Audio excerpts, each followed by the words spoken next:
మీ అందరితో పాటు ఈరోజు మీతో మమేకం కావడం చాలా సంతోషాన్ని ఇస్తూ ఉంది. ఈరోజు నేను ప్రతి అవ్వను ప్రతి తాతను అందరితో కూడా కొన్ని విషయాలను ఆలోచన చేయమని చెప్పి మీ అందరితో కూడా కోరుతా ఉన్నాను. ఒకసారి మన ప్రభుత్వం రాకమునుపు, మీ బిడ్డ ప్రభుత్వం రాకమునుపు పెన్షన్ మనకు ఎంత వస్తూ ఉన్నది, ఎంతమందికి వస్తూ ఉన్నది అనేది ఒక్కసారి ఆలోచన చేస్తే ఎన్నికలకు 2 నెలల ముందు వరకు, ఎన్నికలకు 2 నెలల ముందు వరకు అప్పట్లో అవ్వాతాతలకు కానీ, వికలాంగులకు కానీ, వితంతు ఒక చెల్లెమ్మలకు కానీ, ఇటువంటి అభాగ్యులకు, ఇటువంటి అన్యాయమైన పరిస్థితుల్లో ఉన్న వాళ్లకు ఇచ్చే పెన్షన్ ఎన్నికలకు 2 నెలల ముందు వరకు గతంలో పెన్షన్ 1000 రూపాయలు. అవునా కాదా? అవునా కాదా? ఎన్నికలకు 6 నెలల ముందు వరకు కూడా, ఎన్నికలకు 6 నెలల ముందు వరకు కూడా అప్పట్లో పెన్షన్ ఎంతమందికి ఇచ్చేవారో తెలుసా? ఎన్నికలకు 6 నెలల ముందు వరకు కూడా పెన్షన్ అప్పట్లో కేవలం 39 లక్షల మందికి మాత్రమే పెన్షన్ ఇచ్చేవారు. కానీ ఈరోజు మీ బిడ్డ ప్రభుత్వంలోకి వచ్చిన తర్వాత మార్పు ఒక్కసారి చూడమని చెప్తా ఉన్నా. అప్పట్లో ప్రభుత్వానికి అయ్యే ఖర్చు నెలకు కేవలం 400 కోట్ల రూపాయలు ఖర్చు అయ్యే ఆ రోజుల పరిస్థితి అప్పట్లో ఉంటే, ఈరోజు మీ బిడ్డ ప్రభుత్వం వచ్చిన తర్వాత అవ్వాతాతల ముఖంలో చిరునవ్వులు చూడాలని, వీళ్ళెవ్వరూ కూడా ఇబ్బందులు పడే పరిస్థితి రాకూడదు అని, వీళ్ళ ఆత్మగౌరవం నిలబడాలని, పెన్షన్ల కోసం వీళ్ళు ఎక్కడికెక్కడికో తిరగాల్సిన పని ఉండకూడదని, పెద్ద క్యూలలో నిలబడాల్సిన అవసరం ఉండకూడదు అని, లైన్లలో నిలబడి తీరా లైన్లో నిలబడిన తర్వాత ఎక్కడికెక్కడికో వెళ్ళిన తర్వాత ఆఫీస్ దగ్గరికి చుట్టూ తిరిగిన తర్వాత అక్కడికి తీరా పోయిన తర్వాత ఈరోజు లేదు రేపురా అని మళ్ళీ చెప్పే పరిస్థితి రాకూడదు అని మొట్టమొదటిసారిగా దేశంలోనే బహుశా ఇటువంటి కార్యక్రమం జరగడం లేదు. మొట్టమొదటిసారిగా మీ బిడ్డ మీ గురించి ఆలోచన చేశాడు, అవ్వాతాతల గురించి ఆలోచన చేశాడు, వారి ఆత్మగౌరవాన్ని గురించి ఆలోచన చేశాడు, వారి కష్టం గురించి ఆలోచన చేశాడు. ఆలోచన చేసి అధికారంలోకి వచ్చిన వెంటనే దేశంలో ఎప్పుడూ జరగని విధంగా, దేశంలోనే ఎప్పుడూ చూడని విధంగా గ్రామ స్వరాజ్యం అంటే ఏమిటి అన్నదానికి నిర్వచనం ఇస్తూ ప్రతి గ్రామ సచివాలయంలోనూ, ప్రతి గ్రామంలోనూ ఒక గ్రామ సచివాలయం ఏర్పాటు చేయడం, ఆ సచివాలయానికి అనుసంధానంగా ప్రతి 60 ఇళ్లకు, ప్రతి 50 ఇళ్లకు, ప్రతి 70 ఇళ్లకు ఒక వాలంటీర్ను నియమించి ఆ గ్రామ సచివాలయానికి అనుసంధానం చేసి ఆ గ్రామ వాలంటీర్ ద్వారా ప్రతి ఇంటికి, ప్రతి అవ్వను ప్రతి తాత ముఖంలో చిరునవ్వును చూడడానికి ప్రతి ఇంటికి నెల 1వ తారీఖునే, అది సెలవు దినమైనా, ఆదివారమైనా, ఇంకొకటైనా కూడా ఈ 56 నెలలుగా మన ప్రభుత్వం ప్రతి ఇంటికి నెల 1వ తారీఖునే వచ్చి తలుపు తట్టి చిక్కటి చిరునవ్వులతో గుడ్ మార్నింగ్ చెబుతూ ప్రతి అవ్వను ప్రతి తాతను వాలంటీర్లు ఒక మనవడిగా, ఒక మనవరాలిగా పలకరిస్తూ అవ్వ తాతలకు అండగా ఉంటూ పెన్షన్ నేరుగా చేతుల్లోనే పెడతా ఉన్న పరిస్థితి గతంలో ఎప్పుడూ చూడని విధంగా జరుగుతూ ఉంది.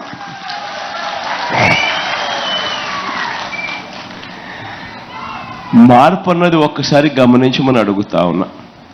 ఇదొకటే కాదు జరిగిన మార్పు, రెండో మార్పు కూడా జరిగింది. మన ప్రభుత్వం రాకమునుపు ఎన్నికలకు 2 నెలల ముందు వరకు ఆ అవ్వాతాతలకు ఇస్తా ఉన్న పెన్షన్ కేవలం అప్పట్లో 1000 రూపాయలు మాత్రమే ఇస్తా ఉన్న పరిస్థితి ఉంటే, అది కూడా కేవలం అరకొరగానే కేవలం 39 లక్షల మందికి మాత్రమే ఇస్తా ఉన్న పరిస్థితి ఉంటే, అది కూడా జన్మభూమి కమిటీలకు లంచాలు ఇచ్చుకునో, లేకపోతే జన్మభూమి కమిటీలు మీరు ఏ పార్టీ వారు అని చెప్పి అడిగి తెలుసుకొని వివక్ష చూపుతూ ఇచ్చే పరిస్థితి నుంచి మీ బిడ్డ ప్రభుత్వం వచ్చిన తర్వాత ఈరోజు అర్హత ఉన్న ఏ ఒక్కరైనా కూడా వాళ్ళు చివరకు గత ఎన్నికల్లో మన పార్టీకి ఓటు వేశారా లేదా అన్నది కూడా పక్కన పెట్టి కులం చూడకుండా, మతం చూడకుండా, రాజకీయాలు చూడకుండా, వర్గాలు చూడకుండా, చివరికి ఏ పార్టీ మనుషులు అని కూడా చూడకుండా ప్రతి ఒక్కరిని కూడా నా అవ్వ నా తాత అని చెప్పి గుండెల్లో పెట్టుకుని చూసుకున్న ప్రభుత్వం ఏదైనా ఉంది అని అంటే అది మీ బిడ్డ ప్రభుత్వమే అని కూడా చెప్పడానికి గర్వపడతా ఉన్నా. అందులో భాగంగానే అందుకే గతంలో 39 లక్షలు మాత్రమే ఉన్న పెన్షన్దారులు ఈరోజు చూస్తే 66,34,000 మందికి ఈరోజు పెన్షన్ అందిస్తా ఉన్నాం. అది కూడా ఎన్నికలకి 2 నెలల ముందు వరకు కూడా 1000 రూపాయలు ఇస్తా ఉన్న గత ప్రభుత్వం మాదిరిగా కాదు. ఈరోజు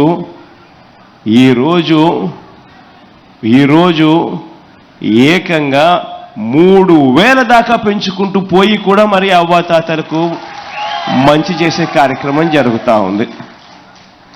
తేడాను ఒకసారి గమనించమని అడుగుతా ఉన్నా. ఈ విషయాలన్నీ కూడా ప్రతి ఒక్కరికి కూడా తెలిసి ఉండాలి.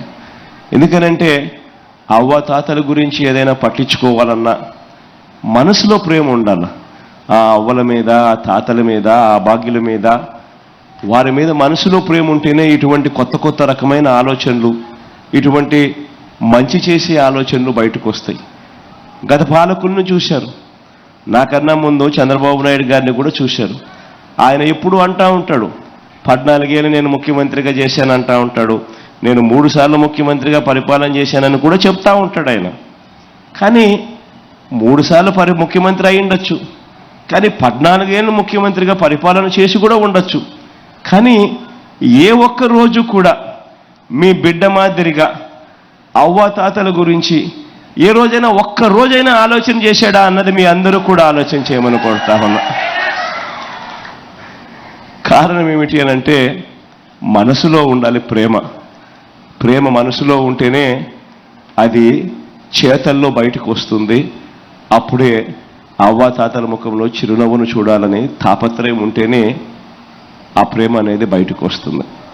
ఈ విషయాలన్నీ కూడా నేను ఎందుకు చెప్తా ఉన్నాను అని అంటే రాబోయే రోజుల్లో మీరంతా కూడా చూస్తూ ఉన్నారు ఏ మాదిరిగా జరుగుతూ ఉన్నాయి రాజకీయాలు అనేది మీరే చూస్తూ ఉన్నారు. అసలు రాజకీయాలు అన్నది నిజంగా పాతాళానికి వెళ్ళిపోయాయి. విలువలు లేవు, విశ్వసనీయత లేని రాజకీయాల మధ్య ఈ వ్యవస్థను మార్చడానికి మీ బిడ్డ మొట్టమొదటిసారిగా అడుగులు వేగంగా వేశాడు. ఇంతకుముందు ఎప్పుడైనా కూడా ఎవరైనా కూడా మేనిఫెస్టో అని చెప్పి ఎన్నికలప్పుడు ఎన్నికల ప్రణాళిక అని చెప్పి ఒక మేనిఫెస్టో అనేది ఇచ్చేవాళ్ళు. ఆ మేనిఫెస్టో చూస్తే అబ్బో రంగురంగులుగా కనిపిస్తూ ఉంది. అవ్వలకి ఇది చెప్పేస్తా ఉన్నాడు, తాతలకి ఇది చెప్పేస్తా ఉన్నారు, అక్క చెల్లెమ్మలకి ఇది చెప్పేస్తా ఉన్నారు, పిల్లలకి ఇది చెప్పేస్తా ఉన్నారు అని రకరకాలుగా ప్రలోభాలు పెట్టే మేనిఫెస్టోలు కనిపించేటివి. రకరకాలుగా సామాజిక వర్గాలను సైతం ప్రలోభాలు పెట్టే మేనిఫెస్టోలు కూడా కనిపించేటివి. కానీ ఏం జరిగేది? ఎన్నికలు అయిపోయేసరికి ఆ మేనిఫెస్టో తీసుకుని పోయి చెత్తబుట్టలో పడేసే పరిస్థితి. ఎన్నికలు అయిపోయిన తర్వాత ఆ మేనిఫెస్టోని చెత్తబుట్టలో పడేసి కనీసం ఆ మేనిఫెస్టోలో మనం ఏం చెప్పాము, దానిని ఏ పొద్దున్న నెరవేర్చాలా లేదా అన్న ఆలోచనలు కూడా చెయ్యని అధ్వానమైన రాజకీయ వ్యవస్థ నుంచి మీ బిడ్డ అధికారంలోకి వచ్చిన తర్వాతనే ఈ వ్యవస్థను మార్చాడు. ఒక మేనిఫెస్టో అంటూ ఎన్నికలప్పుడు ఒక ప్రణాళిక ఇస్తే దానిని ఒక భగవద్గీత గాను, ఒక ఖురాన్ గాను, ఒక బైబిల్ గాను భావిస్తూ ఆ మేనిఫెస్టోలో చెప్పిన ప్రతి హామీని ఏకంగా 99% అమలు చేసి ఈరోజు మీ బిడ్డ మీ దగ్గరకు వచ్చి 99% అమలు చేసిన తర్వాత మీ బిడ్డ మీ దగ్గరికి వచ్చి ఈరోజు ఇలా నిలబడి మీ ముందర గర్వంగా కూడా చెప్తా ఉన్నాడు 99% హామీలు అమలు చేసిన తర్వాత. నేను ఈ విషయాలన్నీ కూడా ఎందుకు చెప్తా ఉన్నాను అని అంటే మీ బిడ్డకు అబద్ధాలు ఆడడం రాదు, మీ బిడ్డకు మోసం చేయడం తెలియదు, ఈ రెండూ మీ బిడ్డకు తెలియదు.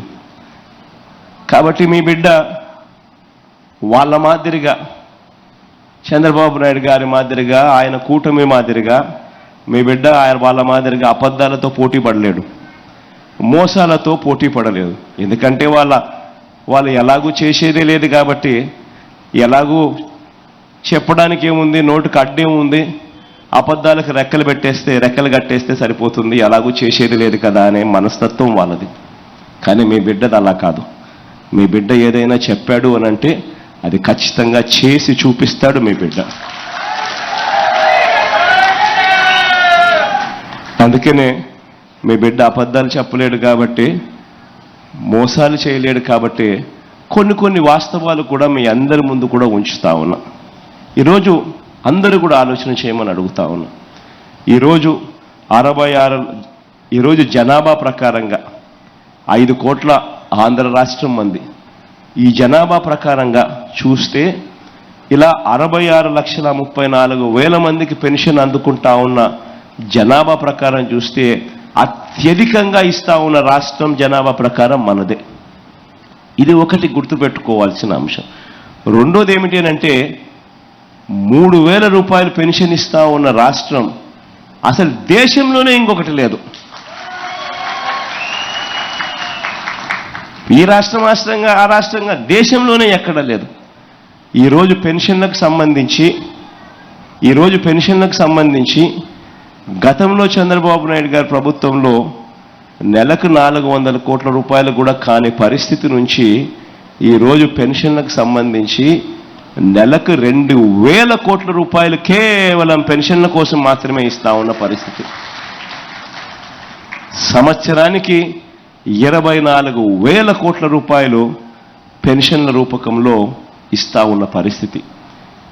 ఈ 58 నెలలుగా మీ బిడ్డ ప్రభుత్వం వచ్చిన తర్వాత ఈ ఏప్రిల్ కూడా కలుపుకుంటే ఏకంగా 90,000 కోట్ల రూపాయలు ఈ పెన్షన్ రూపకంలో తాతల ముఖంలో చిరునవ్వులు చూసేదానికోసం చేతిలో పెట్టినట్టు అయింది. నేను ఎందుకు ఈ మాట చెప్తా ఉన్నాను అంటే, ఒకసారి గమనిస్తే ఆంధ్ర రాష్ట్రంలో ఇచ్చేది సంవత్సరానికి 24,000 కోట్ల రూపాయలు సంవత్సరానికి ఇస్తా ఉన్న ఏకైక రాష్ట్రం ఆంధ్రప్రదేశ్ అయితే, దాని తర్వాత మీరు గమనిస్తే బీహార్లో చూస్తే 4,300 కోట్లు, ఉత్తరప్రదేశ్లో చూస్తే పెన్షన్ల కోసం ఇచ్చేది 5,160 కోట్లు, కర్ణాటకలో చూస్తే 4,700 కోట్లు, పక్కన తెలంగాణలో చూసినా కూడా 8,180 కోట్ల రూపాయలు. అంతే.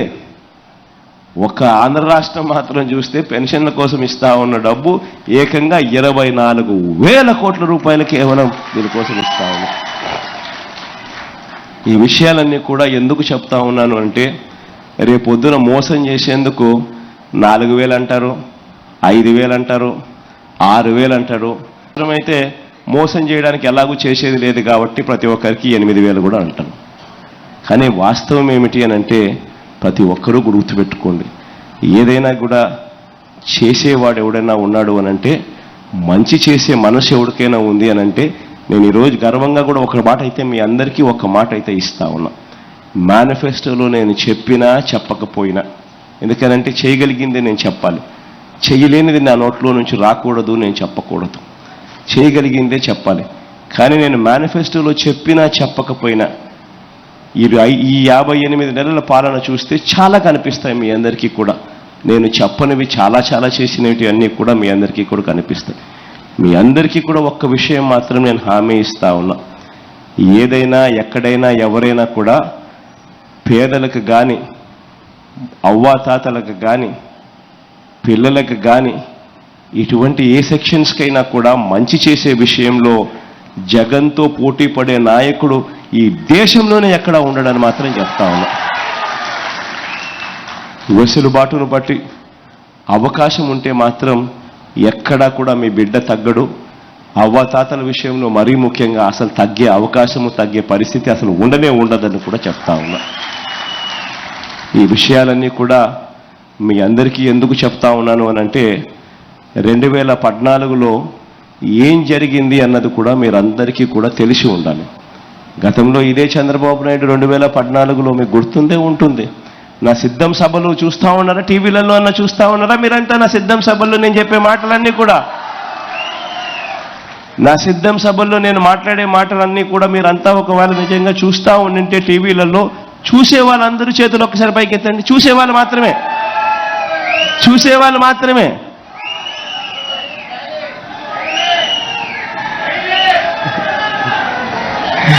అందరూ చూస్తూ ఉన్నారు కాబట్టి నేను మళ్ళీ చెప్పడం రిపిటేషన్ అవుతుంది. ఎందుకనంటే 2014లో చంద్రబాబు నాయుడు ఏం హామీలు ఇచ్చినాడు అని చెప్పి నేను ఇలా ఆయన పోస్టర్ చూపించి ఆయన స్వయంగా సంతకం పెట్టి ఆయన ఫోటో, మోడీ గారి ఫోటో, దత్తపుత్రుడి ఫోటోతో 2014లో ఆయన ఎన్నికల ప్రణాళికలో ఏం చెప్పాడు అని ఇలా మనం ఫోటోలు చూపించి ఆ తర్వాత ఆయన చెప్పిన హామీలు, ముఖ్యమైన హామీలు ఇవి అని అంటూ 2014లో ఏ రకంగా చంద్రబాబు నాయుడు ప్రతి ఇంటికి ఆ పాంఫ్లెట్ పంపించడమే కాకుండా టీవీలలో అప్పట్లో ఈనాడులోను, ఆంధ్రజ్యోతిలోను, TV5లోను ఏ రకంగా అడ్వర్టైజ్మెంట్ ఇచ్చి ఆ తర్వాత 2014 ఎన్నికలు అయిపోయిన తర్వాత ఆ పాంఫ్లెట్లో రాసినవేటి ముఖ్యమైన హామీలు అంటూ తాను చెప్పినటివి ఆయన ఫోటో, మోడీ ఫోటో, దత్తపుత్రుడి ఫోటో, వీళ్ళందరి ఫోటోలు పెట్టి ఆయన సంతకం పెట్టి ఇంటింటికి పంపించిన విషయాలలో ఒక్కటంటే ఒక్కటి కూడా ఆయన కనీసం అమలు చెయ్యని పరిస్థితులన్నీ కూడా మీ అందరికీ సిద్ధం సభల్లో ఆ పోస్టర్ చూపించి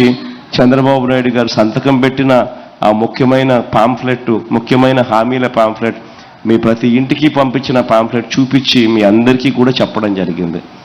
ఒకటి మీ అందరికీ కూడా చెప్తా ఉన్నా, మోసం చేసే వాళ్ళని నమ్మద్దండి, అబద్ధాలు చెప్పే వాళ్ళని నమ్మద్దండి. ఎందుకనంటే ఈరోజు మీ బిడ్డ దాదాపుగా సంవత్సరానికి 70,000 కోట్ల రూపాయలు ఖర్చు చేస్తూ ఉన్నాడు. ఈ మాదిరిగా ఇంతకుముందు ఎప్పుడూ జరగల.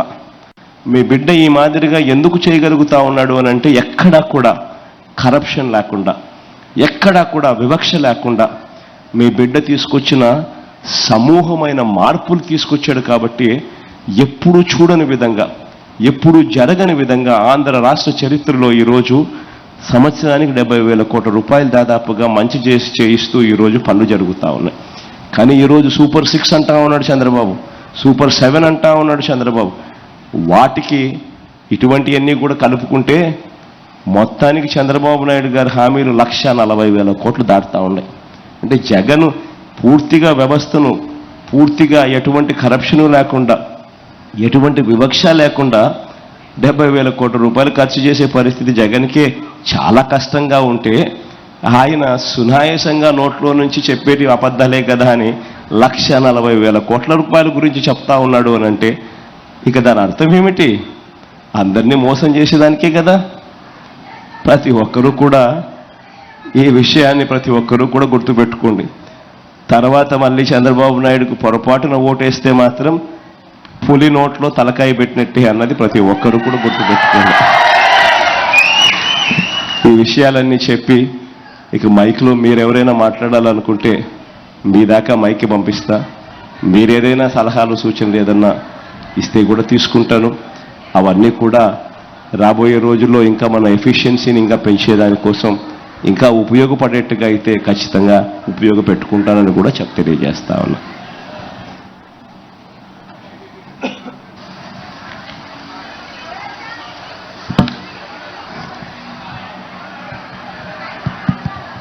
ఐదేళ్లు కంటికి రెప్పలా చూసుకున్న అన్న మన ఎదురుగా ఉన్నారు. మీరందరికీ మాట్లాడాలని ఉంటుంది. దయచేసి ఎవరు మాట్లాడతారు? ముందు లేడీస్ మాట్లాడతారు. అమ్మ మాట్లాడి, మైక్ కొంచెం చూడండి. అక్క మాట్లాడక్క.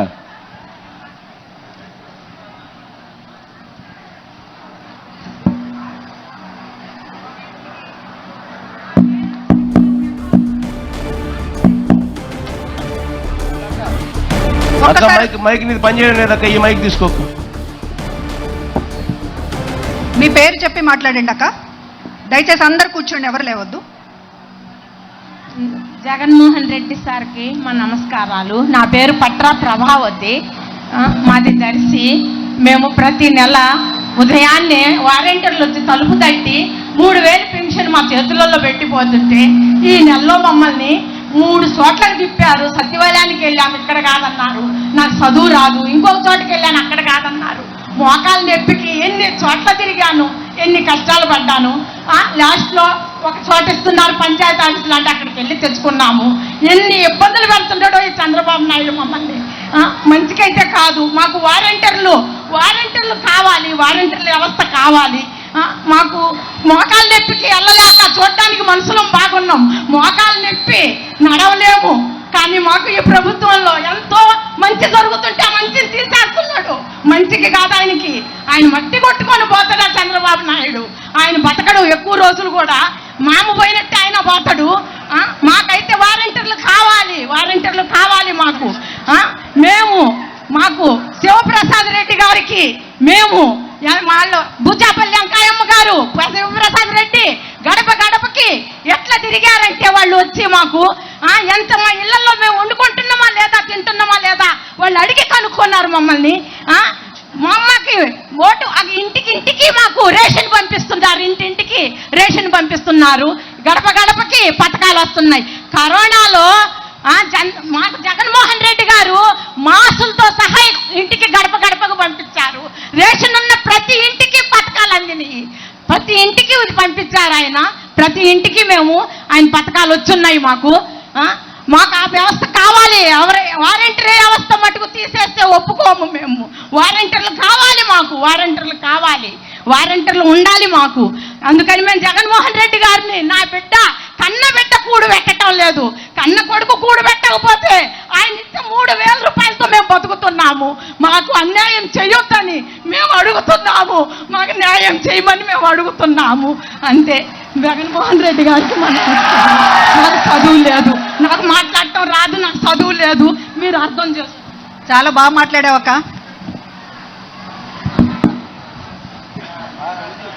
బాగా మాట్లాడారమ్మా.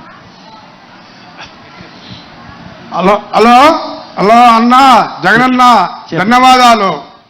మా ఎమ్మెల్యే గారికి, మా వెంకయ్యమ్మ గారికి, శివరెడ్డి వాసిరెడ్డి గారికి, పెద్దలకి అందరికీ నమస్కారాలు అన్న. మాది దర్శి మండలం చామంతిపూడి అన్న. ఈ చంద్రబాబు ఇట్లా చేయడం ఎందుకన్నా? ఈ పింఛన్లు 6 రోజులు ఇచ్చారు ముసలోళ్ళకి పింఛన్లు, మంచాల మీద తీసుకొస్తానన్న వృద్ధుల్ని, నడవలేని వాళ్ళని, బాగలేని వాళ్ళని, మంచోళ్ళకి ఇబ్బంది పడి ఏమి చేస్తున్నారన్న నిమ్మగడ్డ రమేశను చంద్రబాబు. వీళ్ళు పింఛన్లు ఆ విధంగా చేయడం వాళ్ళ ఉసురు ఖచ్చితంగా జరిగిందన్న. మా ఉసురు ఖచ్చితంగా జరిగింది. మా పింఛన్లు తీసుకునే వాళ్ళు మొత్తం ఉసురు మొత్తం తగిలిద్ది. రాధాకృష్ణ తగిలిద్ది, రామేశ్వరరావు తగిలిద్ది, అందరూ తగిలిద్ది, మొత్తానికి తెలియద్ది. అట్లా అలాగే మొత్తానికి నా ఇంటికి 85,000 వస్తున్నాయన్న. నీ గుండా మేము బాగుపడ్డామన్నా. నాకు నాన్నగారి టైంలో నాకు గుండె సర్జరీ చేశారన్న, నాకు గుండె సర్జరీ చేశారు, మంచి అబ్బరు చూశారు. మా సచివాలయంలో మందులు అన్ని డాక్టర్లమ్మ ఇంటికి వచ్చి ఇచ్చిపోతారన్న, మాకు ఇచ్చిపోతారు మొత్తం. నీ మేలు ఎప్పుడూ మర్చిపోలేమన్నా. నువ్వే ఇంకా 20 సంవత్సరాలు ముఖ్యమంత్రి కొనసాగాలని కోరుకుంటూ మేమందరం సిద్ధంగా ఉంటాం. నీ ఎంట మీద సిద్ధంగా ఉంటాం. మా గుండెల్లో నిలిచిపోయారన్న మీరందరూ, నాన్నగారు మీరందరూ. ఇడుపుల బాధ కూడా వచ్చారన్న నేను నాన్నగారు గారికి, కాటివద్ద గారికి. అప్పుడు నాన్నగారు చనిపోయినప్పుడు దర్శి మండలంలో మేము నాన్నగారి బొమ్మ నేపించి ఫస్ట్ మొదట మేమే అన్నా నిన్ను తీసుకువెళ్దాం. మేము అక్కడ బస్సెట్టిపల్లి కాడ ఉండవు చూడప్పుడు, అక్కడికి మేమే తీసుకెళ్ళి మొత్తం మా శాంతిపూడిలోనే వేసామన్న నాన్నగారి బొమ్మ. మీరంటే అంత అభిమానం అన్నా మాకు. ఆ పింఛన్లైనా ఏదైనా మా ఇంటికి ఇంత చెందుతుందంటే నీ గుండా మాకు మేలు జరిగిందన్న. నాకు ఏదైనా మందులైనా, సచివాలయాలైనా, వయసు చిన్నదైనా సచివాలయాలు ఊర్లో నెంబర్ 1 చేసి ఉన్నాను. నాకు 40 ఏళ్ళ నుంచి ఓటు జరుగుతుంది. ఇంత చేసేవాడు ఎవరు లేరన్న. ఏ ముఖ్యమంత్రులు లేరు, ఈ విధంగా చేసిన ముఖ్యమంత్రులు లేరు. వయసు చిన్నదైనా బాగా చేసావన్నా నువ్వు పనులు. ఒక స్కూళ్ళు కానీ, ఒక పిల్లలకి భోజనాలు కానీ నెంబర్ 1గా చేసావన్నా.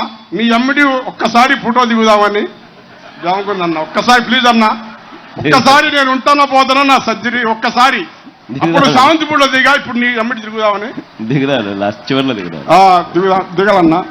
నీ మేలు మర్చిపోలేమని. జై వైఎస్ఆర్, జై వైఎస్ఆర్, జై చంద్రబాబు, జై చంద్రబాబు. పైన ముఖ్యమంత్రి పీఠంలో మన మేనిఫెస్టో మన ఎన్నికలు అయిపోయిన వెంటనే దేవుడు దయతో మీ అందరి చల్లని దీవెనలతో మన ముఖ్యమంత్రిగా ప్రమాణ స్వీకారం చేసే మొట్టమొదటి సంతకం మనం పెట్టబోయేది మళ్ళీ వాలంటీర్ల వ్యవస్థ మళ్ళీ పునరుద్ధరించడమే అని చెప్పి కూడా ఈ సందర్భంగా చెప్తా ఉన్నా. మైక్ ఇంకెక్కడన్నా అక్కడ వికలాంగుడు ఎడం చేతి వైపు. అందరూ నమస్కారం. నా పేరు నరసింహారావు, దివ్యాంగ రక్ష ఫౌండేషన్ అధ్యక్షుడిని. నేను 2019కి ముందు చిన్న మాట చెప్తాను. అప్పుడు తెలుగుదేశం హయాంలో మా దివ్యాంగులు ఎంత కష్టపడ్డారంటే, జనభూమి కమిటీ అనే ఒకటి ఉండేది. వాళ్ళు డబ్బు రూపంలో కానీ లేదనుకో వాళ్ళ మనుషులు అయితే మాత్రమే పనిచేసేవాళ్ళు, పెన్షన్లు ఇచ్చేవాళ్ళు. మీరు అప్పట్లో పాదయాత్ర చేశారు, కొన్ని హామీలు వచ్చారన్న. ఆ హామీలో ఇవ్వని ఒకటేంటంటే దేవుని దూతగా వాలంటీర్ని పంపించడం. ఈ వాలంటీర్లు ఇంటింటికి వచ్చి మీ రూపంలో దివ్యాంగులకి ఏం కావాలి, దివ్యాంగులకి ఎటువంటి హెల్ప్ కావాలి, ఒక ఫంక్షన్ నుంచి మాట్లాడుతున్నారు వీళ్ళందరూ. కానీ ఫంక్షన్ వాళ్ళు మాత్రం కాదు, సదరన్ సర్టిఫికేట్ అయినా సరే, ఆధార్ కార్డు అయినా సరే, ప్రతి ఒక్కటి వచ్చి మేము కాళ్ళు బయట పెట్టకుండా చూసుకునే వాళ్ళన్నా. కానీ మీ 5 సంవత్సరాల గడువు తీరిన తర్వాత చంద్రబాబు నాయుడు తన అక్కుస మీ మీద ఏం చేయలేక దివ్యాంగుల మీద మరియు వృద్ధుల మీద పడ్డారన్న. అదేంటంటే వారం గతం నేను పేపర్లో విన్నాను, దివ్యాంగులకి ఇంటికి వచ్చి పింఛన్లు ఇస్తారంట వాలంటీర్ అన్నారు. తర్వాత 2వ తారీఖు 3 చూస్తే మళ్ళీ ఇవ్వనన్నారు. అదేందని చూస్తే చంద్రబాబు నాయుడు కొందరితోటి మళ్ళీ పిటిషన్ వేయించి పింఛన్ అయితే ఉందో అక్కడికే వెళ్ళాలి, ఈ వాలంటీర్స్ అయితే ఉన్నారో మీ దూతగా వెళ్ళి ఎలక్షన్ క్యాంపెయిన్ చేస్తున్నారు కాబట్టి ఇది ఆపించేయమని పిటిషన్ వేశారంట. ఏదైనా సరే వేరే వేరే మార్గంలో చూపించాలి, కానీ దివ్యాంగుల మీద వృద్ధుల మీద వాళ్ళ ప్రతాపం చెప్పన్నా ఖచ్చితంగా వాళ్ళు మాత్రం మట్టి కొట్టుకుపోతారు చెప్తున్నానన్న. ఇంకోటి ఏంటంటే నేను కల్లారా చూశాను, ఒక వృద్ధురాలు ఫంక్షన్కి వెళ్ళలేక వేరే వాళ్ళ దగ్గర కాల్ చేస్తే 5ంటికి వెళ్ళి ఆ పంచాయతీ ఆఫీస్ మూసేస్తున్నారన్న. ఎందుకు మూసేశారని అడిగితే పొద్దున 10ంటికి రమ్మన్నారు. వృద్ధురాలు 70 ఏళ్ళు 80 ఏళ్ళు ఉంటుంది. ఇవి చూసారన్న ఎండ ఎలా బయట మండిపోతుందో, ఆ ఎండలో కూడా ఎవరు సహాయం లేకుండా కుంటుకుంటూ 10 నుంచి 11 గంటల వరకు గంట టైం పట్టింది. ఆ గంటలో వెళ్ళి కూర్చొని పైన చెట్టు లేదు, కూర్చోవడానికి ఎటువంటి అడుగోలేదు, ఎండలో 11:30 వరకు కూర్చొని పింఛన్ అందుకోకుండానే పడిపోతే మేము వెళ్ళి సంఘం తరపున వెళ్ళి ఆటోలో హాస్పిటల్ చూపించాము. డీహైడ్రేట్ వల్ల ఆమె పడిపోయిందని చెప్పి విన్నారు. ఈ కారణం ఎవరు అని చెప్పన్నా, జగన్మోహన్ రెడ్డి గారా, చంద్రబాబు నాయుడు గారా? మీరందరూ గమనించాలి ఒకసారి. ఎవరు ఎన్ని కుతంత్రాలు పన్నినా సరే మనం మాత్రం మళ్ళీ జగన్మోహన్ రెడ్డి గారిని అన్నని గెలిపించుకోవాలి. ఖచ్చితంగా వాలంటీర్ వ్యవస్థ మళ్ళీ రావాలి. రావాలొద్దా? జై జగన్, జై జగన్. కనుకన్నా మళ్ళీ చెప్తున్నాను, మళ్ళీ మీ వ్యవస్థ వస్తుంది. మీరు వచ్చిన తర్వాత మీ దూతగా వాలంటీర్ మళ్ళీ పంపించండి అన్న. మేము మాత్రం మీకే అండగా ఉంటాము. నెక్స్ట్ సీఎం కానే కాదు, వాలంటీర్ పంపిస్తే మాత్రం రాబోయే 10 సంవత్సరాలన్నా 20 సంవత్సరాలైనా మీరే సీఎం అన్నా ఉంటాము. చంద్రబాబు థ్యాంక్ యూ, మా బాగా మాట్లాడు. చంద్రబాబు తన మనుషుల చేత వాలంటీర్ల పెన్షన్లు ఆపేసిన తర్వాత 33 మంది అవ్వాతాతలు ఇప్పటికే చనిపోయారు. ఈ ఉసురు తగలక తప్పదు అని మీరందరూ కూడా అంటున్నారు. నెక్స్ట్ అమ్మా మాట్లాడు.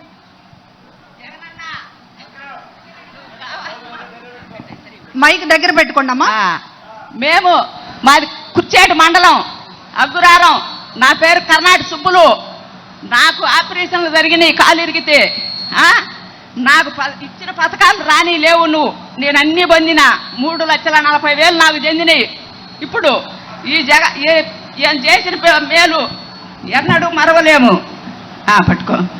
చంద్రబాబు చేసినందుకు మేము ఎంత ఆడిపోయినా నాకు ఆయాసం ఉంది. నేను సచివాలయం ఆడిపోయి తెచ్చుకోవాలంటే 3 మాటలు కూకొని లేచిన. నాతోటి ఒక తిక్క పిల్ల వస్తుంటే ఆ పిల్ల దీన్నే తట్టుకొని పడి ముక్కు పగిలి నెత్తన మొత్తం గారేరుకు అడిగి పోయారు. ఎమ్మటే ఇచ్చిర్రు పింఛన్ ఆయమ్మని చూసి. నువ్వు చేసిన మేలు ఎప్పుడు నేను మరువను. నాకు అందిన పథకం గుండబోపులు పింఛన్ వస్తుంది. నాకు 45 ఏళ్ళు వచ్చింది. నేను పొదుపులో ఉండా లీడర్గా, నాకు చెందుతున్నాయి. నాకు రైతు భరోసా చెందింది. నాకు నువ్వు వేసిన అదేది పథకం చెందింది. ఈ డబ్బులు అన్నీ చెందినాయి. 3,40,000 నాకు చెందినాయి. నాకు 2 కొడుకులు, 7 మనవళ్ళు, 1 మనవరాలు. నువ్వు తాగుతున్నావు, నన్ను కూర్చోబెట్టి ఆసుపత్రి ఖర్చులు మొత్తం. నేను ఇప్పుడు 9 రోజులైంది ఆపరేషన్ చేయించుకొని వచ్చిన కాకాని పోయి. మళ్ళా నాకు నడువు నొప్పి వచ్చింది. ఇప్పుడు వచ్చినా కానీ ఇబ్బంది లేదు. నేను మందులు తెచ్చుకుంటాను నీ డబ్బులతోటి. నేను అన్నీ బాగుపడ్డా. నువ్వే నాకు మేలు చేసింది. జై జగన్. మా దగ్గరాను వెంకారెడ్డి మాకు నాయకుడు, పాతకొట్ట వెంకారెడ్డి.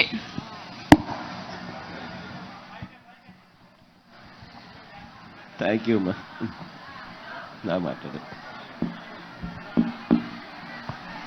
ఇంకా అన్న, ఇక్కడ వచ్చిన వితంతువులు కానీ వికలాంగులు కానీ ఇంట్లో నుంచి బయటికి పోవటానికే అవకాశం లేనటువంటి వారిని మీ ఎదురుగా నిలిపించోబెట్టి మీతోటి మాట్లాడే అవకాశం ఇచ్చినందుకు ఈ వికలాంగుల తరపున వితంతువుల తరపున అందరి తరపున మీకు పాదాభివందనాలన్నా. అన్నా, పింఛను టీడీపీ గవర్నమెంట్లో 1000 రూపాయలు ఇవ్వటం కాదన్నా, ఒక పింఛను ఒక వ్యక్తి చనిపోతేనే 2వ వ్యక్తికి జన్మభూమి కమిటీలో పింఛన్ శాంక్షన్ చేసిందన్న ఆ ఊర్లో. అందుకు తప్పక పింఛను 2వ పింఛను ఇవ్వలే. ముందు 2000 ఇచ్చింది, లాస్ట్ 2 నెలల్లో ఇచ్చారన్నా. ఆ తర్వాత